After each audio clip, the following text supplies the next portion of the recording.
আমার নবীর আদর্শ কেমন? আমরা মুসলমানরা তো সবসময় নবীর পক্ষে বলবই।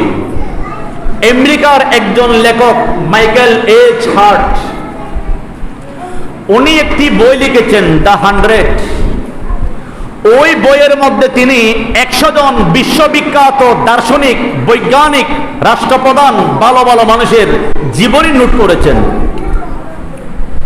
সেই 100 জন ভালো মানুষের মধ্য থেকে 1 নম্বরে বইয়ের শুরুতে যার নাম তিনি যোগ করেছেন, তিনি আমাদের নবী মুহাম্মদুর রাসূলুল্লাহ সাল্লাল্লাহু আলাইহি ওয়াসাল্লাম। ওনাকে জিজ্ঞেস করা হলো, আপনি এই ব্যক্তির, মুসলমানদের নবীর নাম প্রথমে কেন আনলেন? তিনি বলছেন, সারা পৃথিবী থেকে বাছাই করে করে 100 জন ভালো মানুষের জীবনী আমার বইতে আমি যোগ করলাম।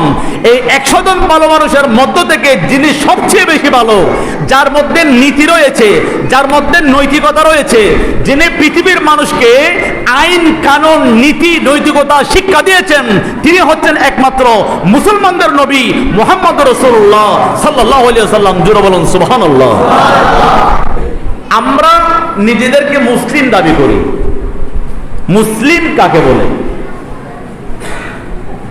মুসলিম বলা হয় তাদেরকে আল্লাহর পক্ষ থেকে আমার নবী যা কিছু নিয়ে এসেছেন এগুলো যারা মেনে নিয়েছেন তাদেরকে বলা হয় মুসলিম। মুমিন বলা হয় আল্লাহর পক্ষ থেকে আমার নবী যা কিছু এনেছেন এগুলোকে বিশ্বাস করার নাম ঈমান। যারা বিশ্বাস করবে তাদেরকে বলা হয় মুমিন। এবার আমরা একটু নিজেদেরকে নিয়ে নিজেরাই চিন্তা করি। আল্লাহর পক্ষ থেকে আমার নবী যা কিছু নিয়ে এসেছেন সবগুলো আমরা মেনে নিলাম, আমরা বিশ্বাস করলাম, মুমিন হলাম। যদি মুসলমানের সংজ্ঞা অনুযায়ী আমাদেরকে বিচার করি তাহলে আল্লাহর নবী যা কিছু আমাদেরকে করার জন্য বলেছেন আমরা কি তা করি? যা কিছু পালন করার জন্য বলেছেন তা কি আমরা পালন করি?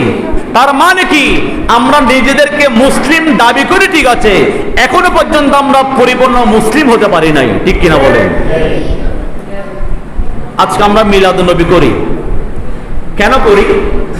আমরা জানি আমরা গুনাহগার, আমরা পাপী, আমাদের কোনো আমল নাই। আমাদেরকে বেআমল, গুনাহগার, পাপী আমরা বান্দা যারা আছি, আমরা আমাদের আমল নিয়ে কখনো আল্লাহর দরবারে নিজেকে উত্তীর্ণ করতে পারবো না।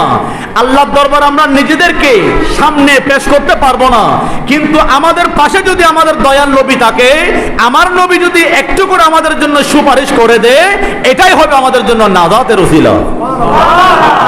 আমরা নবীর জিকির এই জন্য করি, আমাদের নামাজের মধ্যে ত্রুটি বিচ্যুতি আছে। আমরা নামাজের নিয়ত বাঁধি, নিয়ত বাঁধার পর আমাদের মন চলে যায় খেলার দিকে, মন চলে যায় ব্যবসার দিকে, মন চলে যায় বিলের দিকে, মন চলে যায় দুনিয়ার বিভিন্ন প্রান্তে। এই ভুল ভ্রান্তি যুক্ত নামাজ আমার আল্লাহ তো কবুল করবে না। তা আমরা কি করব? যা ইবাদত করি সবগুলো বরবাদ। আমরা কি করব? আমাদের রাস্তা আছে একটা, সেটা হচ্ছে আমার নবীর দরবার। আমার আল্লাহ বলেছেন, ওয়ালাউ আন্নাহুম ইযযালামু আনফুসাহুম জাউকা, তোমরা যদি গুনাহ করার পর নবীর দরবারে যাও আমার আল্লাহ তোমাদেরকে ক্ষমা করে দিবে যদি আমার নবী সুপারিশ করে। আমরা মিলাদুন নবী করছি কারণ আমার নবীর একটা শাফাত আশা করছি। এছাড়া আমাদের আর কোন রাস্তা? যারা মিলাদুন নবীর বিরোধিতা করে আমি বলবো তাদের ব্রেনি সমস্যা আছে। যারা মিলাদুন নবীর পক্ষে এবং বিপক্ষে সবাই যে ব্যক্তিকে মানে তিনি হচ্ছেন শাহ ওলিউল্লাহ মুহাদ্দিস দেলভী রহমতুল্লাহি আলাইহি, ভারতবর্ষের বিখ্যাত মুহাদ্দিস। সবাই যাকে মানে, উনি একটি কিতাব লিখেছেন আল ফুয়ুজুল হারামাইন। সেই কিতাবের মধ্যে তিনি লিখতেছেন, কুনতু ক্বাবলা যালিকা বিমাক্কাতাল মুকাররামা ফি মাউলিদিন নবী সাল্লাল্লাহু আলাইহি ওয়াসাল্লাম ফি ইয়াউমি ওয়ালাদাতিহি ওয়ান নাস ইসাল্লুনা আলান নবী সাল্লাল্লাহু আলাইহি ওয়াসাল্লাম ওয়া রাআইতু আনওয়ারান সাতাআত দাফআতা ওয়াহিদা। তিনি বলছেন, আমি মক্কাতুল মুকাররমায় ছিলাম, দেখলাম মিলাদুন নবীর মাস আসলো, দেখলাম রবিউল আউয়ালের 12 তারিখের আগমন হলো, তখন দেখলাম সবাই আমার নবীর মিলাদ পালন করছেন, আমার নবীর মিলাদ উপলক্ষে দরুদ শরীফ পাঠ করছেন। সেই সময় আমি শাহ ওলিউল্লাহ দেলভী মক্কা শরীফের মধ্যে দেখতে পেলাম মিলাদুন নবীর মজলিসের মধ্যে আল্লাহর নূর বর্ষণ হচ্ছে। শাহ ওলিউল্লাহ দেলভী বলতেছেন, আমি দেখলাম আল্লাহর নূর বর্ষণ হচ্ছে। যদি সত্য হয়ে থাকে আমরা এটাও তো বিশ্বাস করতে পারি আজকের এই মিলাদুন নবীর মাহফিলের মধ্যে আল্লাহর নূর আসতেছে কিনা। আমরা দেখতেছি না, কারণ আমাদের দেখার চোখ নাই। মানুষের চোখ আছে 4টা। কয়টা? 2টা হচ্ছে কপালের সাথে আর 2টা আছে কলবের সাথে। কপালের চোখ যখন অন্ধ হয়ে যাবে তখন কলবের চোখ খুলে যাবে। আমরা কপালের চোখ দিয়ে দেখি নির্দিষ্ট সীমারেখা পর্যন্ত, যদি মাঝখানে দেওয়াল পড়ে যায় এরপরে আমরা আর কিছু দেখতে পাই না। কিন্তু কলবের চোখের এত পাওয়ার, কলবের চোখের দৃষ্টিশক্তি এত বেশি, সেই চোখ দিয়ে যদি কোনো মানুষ তাকায়, সামনের দিকে তাকালে তার দৃষ্টিশক্তি আটকানোর জন্য কোনো দেওয়াল কাজ করতে পারবে না। এমনকি পৃথিবীর নয়, আল্লাহর সৃষ্টি জগতের শেষ প্রান্ত পর্যন্ত দেখতে পারবে। কলবের চোখের পাওয়ার তেমন। এই জন্য আল্লাহ পাক আমাদেরকে একটা কলব দিয়েছেন, সেই কলবটা আমরা গুনাহ করতে করতে কালো করে ফেললাম। যদি আমরা এই ধরনের মাহফিলের ব্যবস্থাপনা করি, যদি আমরা আল্লাহর জিকির করতে পারি, জিকির এবং মাহফিলের কারণে আমাদের কালো কলবটা আস্তে আস্তে সাদা হয়ে যাবে। এই কলবের চক্ষু দিয়ে আল্লাহ পাকের আরশ আজিম পর্যন্ত দেখতে পারবো। সে ক্ষমতা দিয়েছেন কে? আল্লাহ।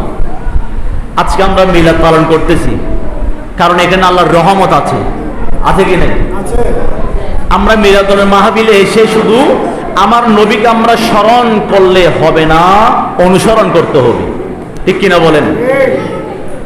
আমরা মানুষরা আমার নবীকে চিনতে পারি নাই,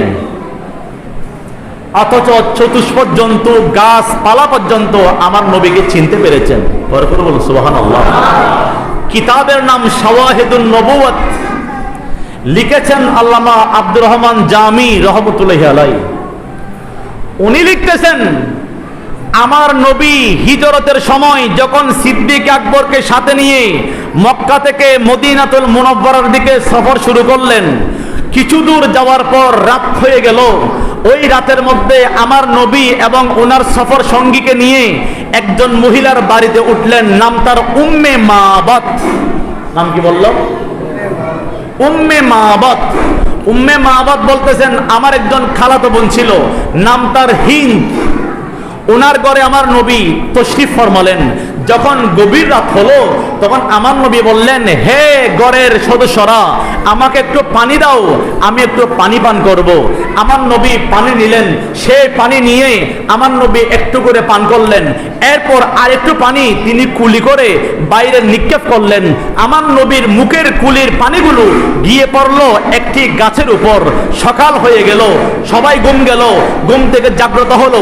সকালে গিয়ে দেখতে পেল যেই গাছটার উপর আমার নবী কুলি করে ফালি ফেলেছেন, সেই গাছটা এতদিন ছিল ছোট, কিন্তু আজকে সকালবেলা হঠাৎ করে দেখা গেল সেই গাছটা বিশাল আকৃতি ধারণ করলো। শুধু তাই নয়, সেই গাছের মধ্যে অত্যন্ত সুস্বাদু ফলমূল ধরে ভরপুর হয়ে গেল। বড় করে বলুন সুবহানাল্লাহ। তখন উম্মে মাবাদের খালাতো বোন হিন্দ, তিনি বলতেছেন, এই সময় তো এই গাছের মধ্যে ফল ধরার কথা নয়, এটা তো বেমৌসুমি ফল, আচ্ছা একটু খেয়ে দেখি। তিনি খাওয়ার পর বললেন, ইতিপূর্বে এই ধরনের মিষ্টি ফল আমি কোথাও খাই নাই, এই ধরনের ফল আমি আর দেখি নাই। এই ফলটি খাওয়ার সাথে সাথে আমার খিদাও মিটে গেল, আমার পানির তৃষ্ণাও মিটে গেল।